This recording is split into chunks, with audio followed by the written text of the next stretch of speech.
भारतीय संस्कृति में यज्ञ, योग एवं आयुर्वेद जैसी अमूल्य विद्याएं हैं, जिसका मूल है वेद। इतिहास की ओर दृष्टि डालें तो भगवान राम, भगवान कृष्ण से लेकर राजा महाराजाओं, ग्रामवासियों व अरण्यवासी ऋषियों की कुटियों तक नित्य व नैमित्तिक यज्ञों का प्रचलन देखने को मिलता है। आज पूरी दुनिया में केवल वायु प्रदूषण से प्रतिवर्ष 70 लाख से अधिक लोग मौत के मुंह में समा जाते हैं। प्रकृति के साथ मनुष्य के ऊपर भी अब खतरे की घंटी बज चुकी है। विकास की दौड़ में हम प्रकृति का जतन करना भूल गए हैं। मनुष्य अन्न के बिना 3 महीने, पानी के बिना 3 सप्ताह जीवित रह सकता है, परंतु हवा के बिना 2 मिनट भी नहीं। वही हवा जो जीवन देती है, आज जानलेवा हो गई है, जिसका समाधान है यज्ञ एवं वृक्षारोपण। वेद का उद्घोष है, अयं यज्ञो भुवनस्य नाभिः। यज्ञ पंचभूतात्मक देह से लेकर ब्रह्मांड तक में स्वास्थ्य एवं संतुलन को कायम करता है। वैज्ञानिक शोध दर्शाते हैं कि यज्ञाग्नि में उत्तम गुणवत्ता युक्त घृत, जड़ी बूटियां एवं समिधा आदि की मंत्रोच्चारण पूर्वक आहुति देने पर वो द्रव्य अत्यंत सूक्ष्म व आरोग्य वर्धक होकर हमें स्वास्थ्य एवं दीर्घायुष्य प्रदान करता है। अब यज्ञ हो जाने के बाद सीधे बैठ करके हाथ जोड़ करके संपूर्ण विश्व की मंगल कामना के लिए हम प्रार्थना करते हैं।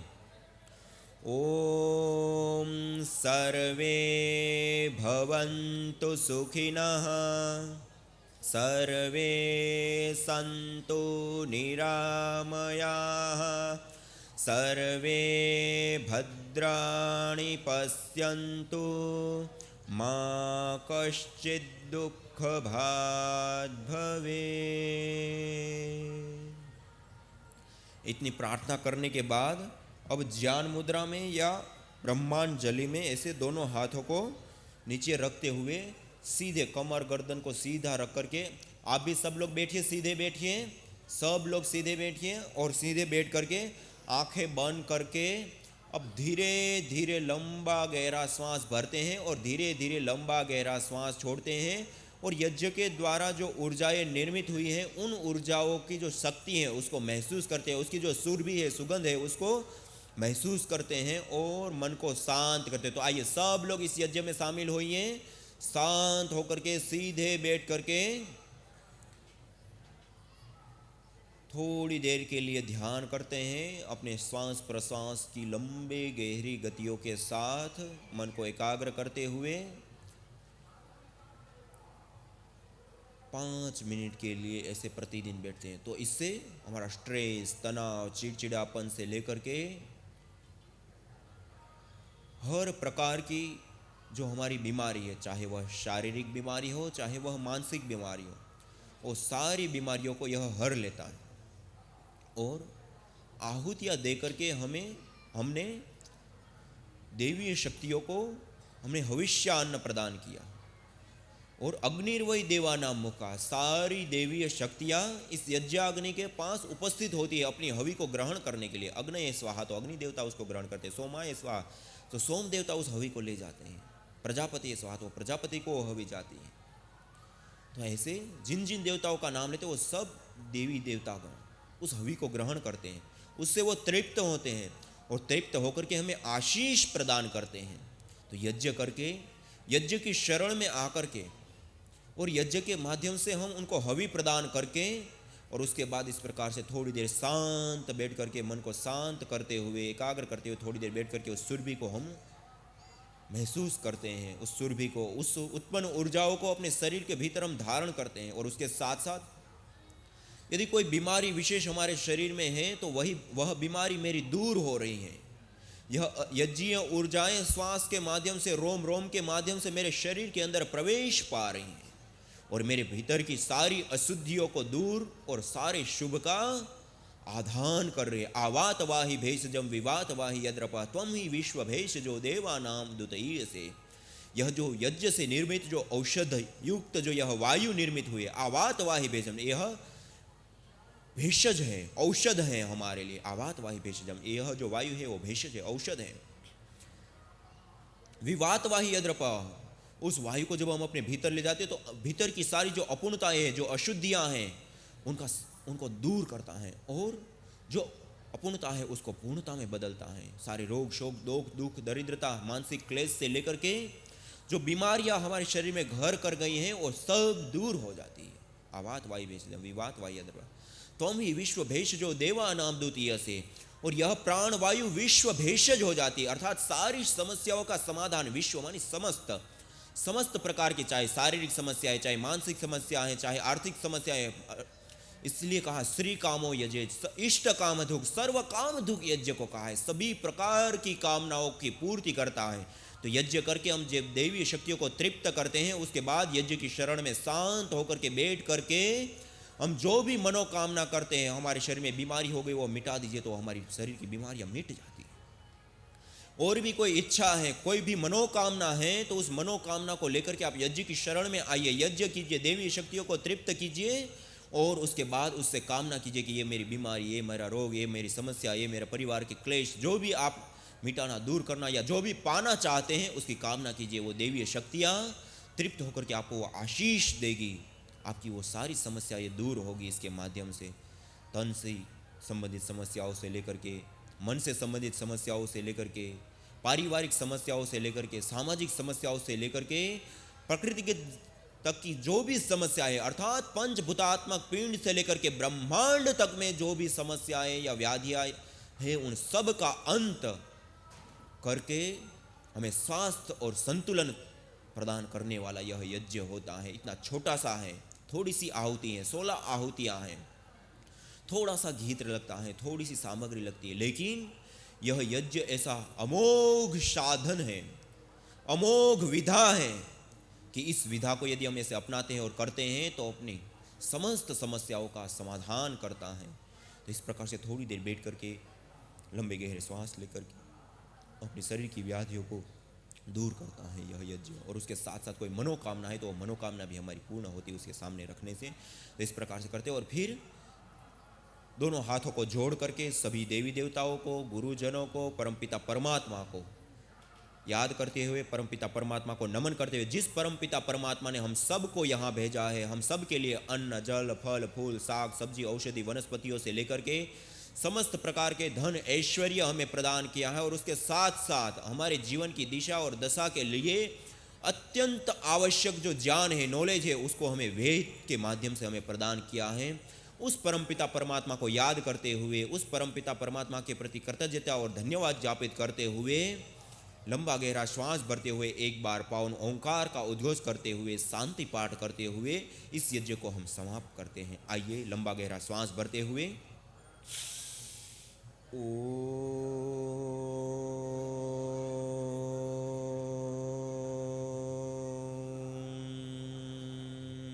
शांति शांति शांति। अब दोनों हथेलियों को आपस में रगड़ते हैं और गरम गरम हथेलियों को, उष्ण हथेलियों को अपने आंखों पर व चेहरे पर लगा करके आंखों को खोल देते हैं। चेहरे पर व आंखों पर लगा करके आंखों को खोल देते हैं। ऐसे इस यज्ञ को संपन्न किया जाता है। यज्ञ को आज आपको बीच बीच में बताया इसलिए कुछ टाइम लगता है, बाकी 12 से 15 मिनट के अंदर यज्ञ समाप्त हो जाता है। थोड़ा सा घृ चाहिए, थोड़ी सी सामग्री चाहिए, और थोड़ी सी देर में यह यज्ञ हो जाता है। और यज्ञ के बाद बैठ करके इस तरह थोड़ी देर के लिए ध्यान करते हैं, कोई मनोकामना उसको प्रस्तुत करते हैं ईश्वरीय शक्तियों के सामने, और वो हमारी मनोकामना, इसलिए शास्त्रों ने इसको इष्ट काम दुख सर्व काम दुख कहा है। सभी कामनाओं को, हमारे शरीर के संबंधित, मन से संबंधित, पर्यावरण से संबंधित, प्रकृति से संबंधित, परिवार से संबंधित, समाज से संबंधित जो भी समस्याएं हैं, उन सारी समस्याओं का समाधान है ये यज्ञ। ऐसे यज्ञ हो जाने के बाद, प्रार्थना हो जाने के बाद, शांति पाठ करने के पश्चात कपूर, गुगुल, लोभान, राल या मेधावर्तक जो जड़ी बूटियाँ होती है, माल कांगनी, ज्योतिषमती, ब्राह्मी, शंख पुष्पी आदि, या इस प्रकार की जो जड़ी बूटियाँ होती हैं विशेष, उन जड़ी बूटियों को जो अंगारे होते हैं ना, उन अंगारों के ऊपर थोड़ा सा रख देते हैं, और उससे जब धूम्र उठता है जैसे हम जिस हवि की आहुति देते हैं उस हवि में भी जड़ी बूटियां होती हैं, उसको भी चुटकी भर थोड़ा सा लेकर के रख सकते हैं। और उसका जो धूम्र उठता है, वह जो धूम्र है वो औषधीय धूम्र होता है। और इस धूम्र को जब हम इनहेल करते हैं श्वास के माध्यम से, तो उससे लंग्स तक, लंग्स के माध्यम से रक्त तक, और रक्त के माध्यम से कुछ ही सेकंडों में हमारे पूरे शरीर में घुल जाता है और औषधीय कार्य करता है, अर्थात सारी बीमारियों को नष्ट करने का काम करता है। धुएं में अंतर होता है। एक होता है ना रॉ मटेरियल, अलग होने के आधार पे अलग अलग। एक हमें गाड़ियां चलाते हैं, फैक्ट्री चलाते हैं, वहां से एक धुआं निकला, और एक ये धुआं, वह धुआं हमारी जान ले लेता है, वो प्रदूषण करता है। वह धुआं हमारी मस्तिष्क की कोशिकाओं को निर्बल बनाता है, मस्तिष्क की नर्वस सिस्टम को कमजोर करता है, हमारी स्मृति शक्ति का ह्रास करता है। जबकि यह जो धुआं है, उस धुएं को हम लेते हैं तो इस धुएं से स्ट्रेस, तनाव, चिड़चिड़ापन से लेकर के सामान्य बीमारियों, सर्दी जुकाम बुखार से लेकर के कैंसर जैसी घातक बीमारियों का भी समाधान है। सभी बीमारियों को दूर कर देता है यह धुआं। तो ऐसा है यह धूम्र। तो इस धूम्र के माध्यम से ये चिकित्सा होती है। इसको जब हम अपने घर में करते हैं तो घर में इस यज्ञ को करने से हमारा घर का वायुमंडल शुद्ध हो जाता है। देवीय शक्तियां, कहते हैं ना देवालय, मंदिर को क्या कहा जाता है? देवालय। जहां देवगण आते हैं, हमारा घर ही देवालय बन जाता है। वहां सभी देवीय शक्तियां हमारे घर में आती है और वो वायुमंडल इतना पवित्र, सुगंधमय और सुरभि से युक्त हो जाता है कि उस वायुमंडल में कोई भी रोगी आ जाता है तो वो भी ठीक हो जाता है। और हम इस घर में रहते हैं तो किसी भी प्रकार प्रदूषण, माइक्रोबायोलॉजिकल, बैक्टीरिया, वायरस, फंगस आदि का प्रदूषण है, उससे भी हमें मुक्ति मिलती है। केमिकल प्रदूषण से मुक्ति मिलती है, रेडिएशन से मुक्ति मिलती है, और उसके साथ साथ ऐसी प्राण पद औषधीय युक्त वायु मिलती है जिससे हमारे तन की चिकित्सा हो जाती है। हमारे तन की तो चिकित्सा होती है, हमारे परिवार में रहने वाले सभी लोगों की चिकित्सा हो जाती है। कोई रोग घर में नहीं आएगा और सबको मानसिक शांति मिलेगी। और शांति मिलेगी तो घर में कोई स्ट्रेस, तनाव, चिड़चिड़ापन से युक्त नहीं रहेगा, और उससे युक्त नहीं रहेगा तो घर में किसी भी प्रकार के क्लेश, झगड़ा नहीं होंगे। इस प्रकार परिवार से, व्यक्तिगत समाधान से लेकर परिवार से लेकर के समाज, सबके लिए ये लाभकारी, हितकारी होता है। और आज इस यज्ञ महोत्सव के माध्यम से, यह विराट यज्ञ, रुद्र महायज्ञ के माध्यम से आज हम सब लोगों को मिलकर के इसके ऊपर चर्चा करने का, इसके ऊपर जानने का, हमें विचार करने का अवसर प्राप्त हो रहा है। ये भी हमारे लिए एक बहुत बड़े सौभाग्य की बात है। और उसमें भी आज हम सब लोगों के बीच में, जो हम पतंजलि योगपीठ से पूज्य स्वामी विप्रदेव जी महाराज और आदरणीय भाई सुरेश जी, आदरणीय भाई नरसिंह भाई जी, ये सब लोग आए हैं और आपको इस यज्ञ के विषय में विशेष जानकारियाँ, विशेष नॉलेज, इस छोटे से यज्ञ को करने से क्या क्या हो सकता है, अपने परिवार से लेकर के पूरे समाज तक में, प्रकृति तक में, और विशेष करके चिकित्सा की ये जो हमारा पहलू है, उसमें हम क्या क्या लाभ प्राप्त कर सकते हैं, और जिन लोगों ने अपनाया उन्होंने क्या क्या लाभ प्राप्त किया और कैसे कैसे आश्चर्य सामने आया, उन सारी बातों को आज से आपके सामने, वो आपको कुछ दिन से, आप 2 दिन से रख ही रहे, लेकिन आज से वो विशेष रूप से वो आपके सामने रखेंगे। तो मैं उन सभी लोगों के स्वागत के लिए मैं आप सब से निवेदन करता हूं, एक बार जोरदार तालियों के साथ उनका हार्दिक स्वागत हम करेंगे। और आदरणीय भाई नरसिंह भाई जी को मैं निवेदन करता हूं कि वह अपने प्रैक्टिकल जो अनुभव, जो उन्होंने, जिन लोगों ने इस यज्ञ को अपने जीवन में अपनाया, अपने घर में अपनाया, और उसके माध्यम से जो उन्होंने लाभ प्राप्त किए, जो आश्चर्यजनक लाभ, जो हम कल्पना भी नहीं कर सकते, ऐसी बीमारियां दूर की, ऐसे जो उदाहरण उनके पास है, उन उदाहरणों को वो आप सबके सामने वो प्रस्तुत करेंगे। आप सबको वो जानने के लिए मिलेगा। और आपके घर में भी, आपके परिवार में भी, और ऐसी कोई समस्या है, किसी भी प्रकार की कोई बीमारी है, तो उसको कैसे ठीक करना है, उसके बारे में प्रतिदिन आपको यहाँ इस कार्यक्रम के माध्यम से जानकारी मिलेगी। और कैसे कैसे रोग कैसे ठीक हो जाते हैं, उस विषय में भी वो आपको विस्तार पूर्वक जानने को मिलेगा। और उदाहरणों के साथ शास्त्रों ने क्या बताया है यज्ञ के बारे में, साइंस ने क्या बताया है, और हमने प्रैक्टिकल जिस व्यक्ति ने अपने घर में, अपने जीवन में अपनाया, उन्होंने क्या पाया है, वो सारी चीजें आपको जानने को मिलेगी। तो एक बार जोरदार करतल ध्वनि के साथ उनका स्वागत करते हुए मैं उनसे निवेदन करूंगा कि वो अपनी प्रस्तुति दे। सभी को प्रणाम। कल हमने बताया, मैंने आपको अनुभव साझा किया था। एक कोमा वाली लड़की को हमने 7 महीने के बाद कोमा में से बाहर निकाला। आप लोग सब थे ना? कोई नए नहीं है ना? हाँ, दोबारा बताओ। एक IT engineer, information technology engineer, 20 साल की लड़की है। मुंबई में मैं रहता हूँ और ये मुंबई का अनुभव है। तो उसको हेडेक और देखने की कुछ समस्या खड़ी हुई, तो वो अपने डॉक्टर के पास गई और डॉक्टर ने जांच की। तो डॉक्टर ने बताया कि एमआरआई करना पड़ेगा, ब्रेन के अंदर कुछ गांठें हैं, ऐसा हमें लग रहा है। और उसके बाद डॉक्टर ने बोला कि ये ऑपरेशन करना पड़ेगा, और डॉक्टर ने लिखवा लिया कि ऑपरेशन के दरमियान ये लड़की कोमा में जा सकती है, हमारी कोई गारंटी नहीं। तो वो लिखवा लिया और ऑपरेशन किया, और वैसा ही हो गया कि वो लड़की कोमा में चली गई। फिर 7 महीना तक कोमा में ही रही। उसके माँ बाप को ऐसा लगा कि ये लड़की कोमा में से बाहर आएगी, तो 2 महीना 3 महीना, डॉक्टरों ने तो 2 महीने के बाद बोल दिया कि आप लड़की को घर पे लेके जाओ, इसका अभी कोई इलाज नहीं हो सकता। लेकिन माता पिता की आशा रहती है कि अपनी संतान को कुछ हॉस्पिटल में हो सकता है, तो ज़्यादा दिन तक भर्ती किया। तो 7 महीना तक कुछ रिजल्ट नहीं आया। 30 लाख का खर्चा हो गया। वो सामान्य परिवार था, 5 लाख खर्च कर सकते हैं, वैसा 25 लाख का कर्ज हो गया उसके ऊपर। 7 महीने के बाद हमारे पास आए, उसको पता चला कि यज्ञ से, हवन से चिकित्सा होती है। तो हमारे पास आए तो हमने उसकी चिकित्सा की, उसके घर पे जाके 2 टाइम सुबह शाम हवन किया। तो 1 महीने के बाद उसके शरीर में धीरे धीरे संचार होने लगे, हाथ में थोड़ी हिलाने लगी, फिर पैर, फिर धीरे धीरे 1-1 हफ्ता के बाद कुछ ना कुछ नया इम्प्रूवमेंट्स, उसमें सुधारीकरण होने लगा।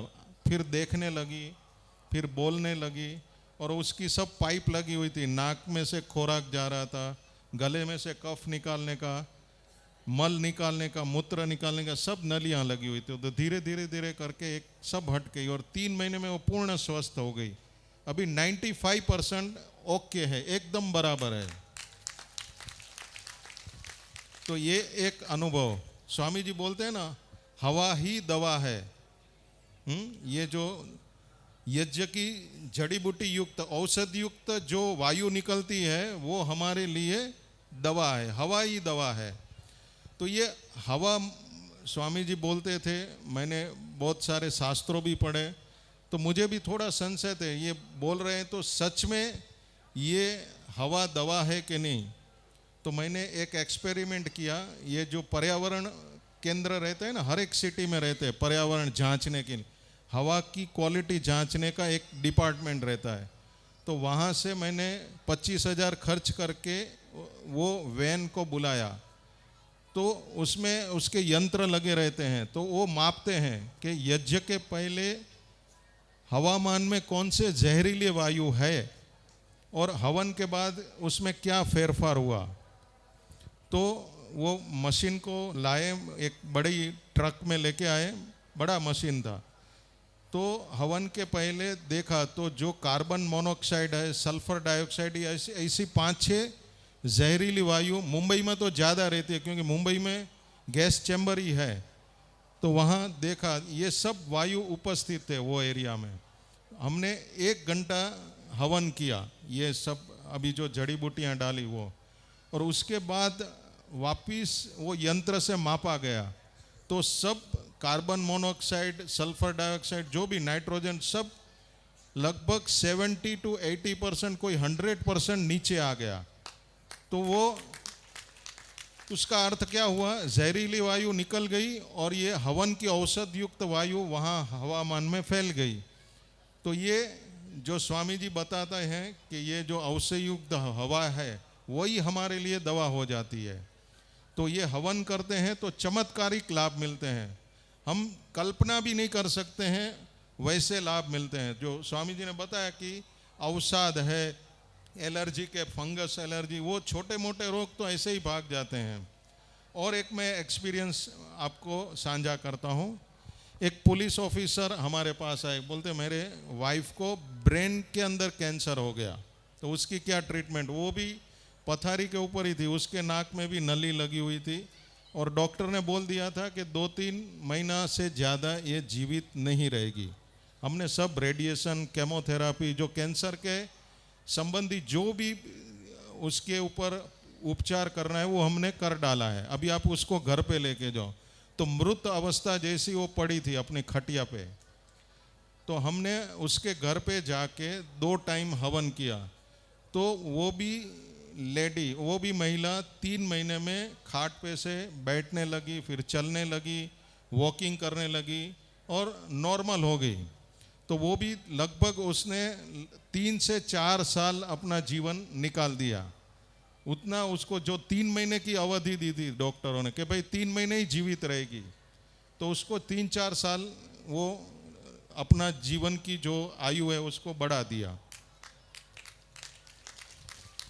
अभी और एक जो डॉक्टरों सब अच्छे करते हैं, एलोपैथी वाले जो विदेशी विलायती हम दवा लेते हैं वो अच्छे के लिए ही करते हैं, लेकिन उसकी कुछ सीमा है।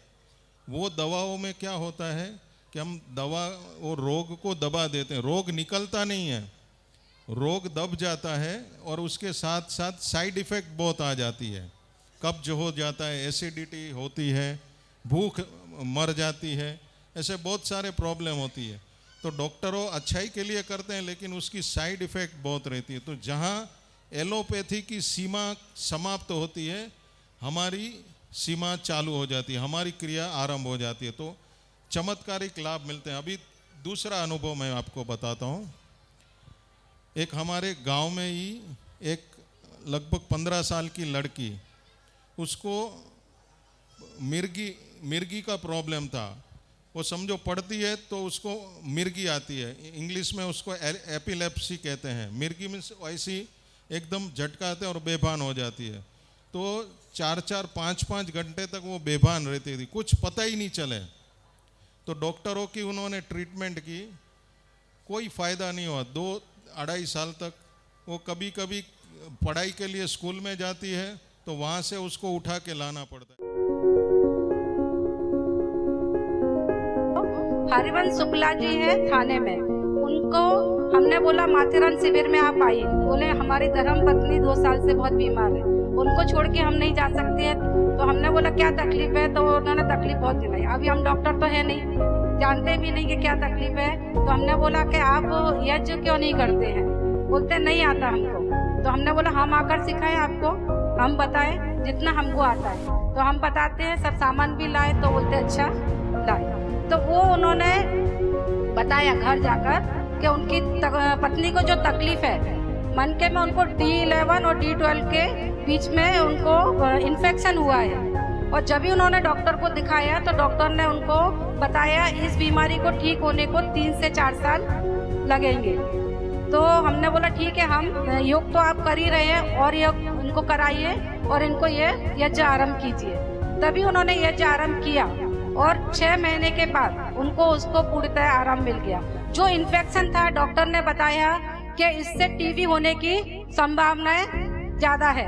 तो उन्होंने अभी 6 महीने के बाद जब उनकी रिपोर्ट निकाली तो वो पूरा एकदम ठीक हो गया है और 6 महीने में उनको आराम मिला। डॉक्टर ने बोला अब ये पूर्णतः स्वस्थ है। तो ऐसा लाभ है।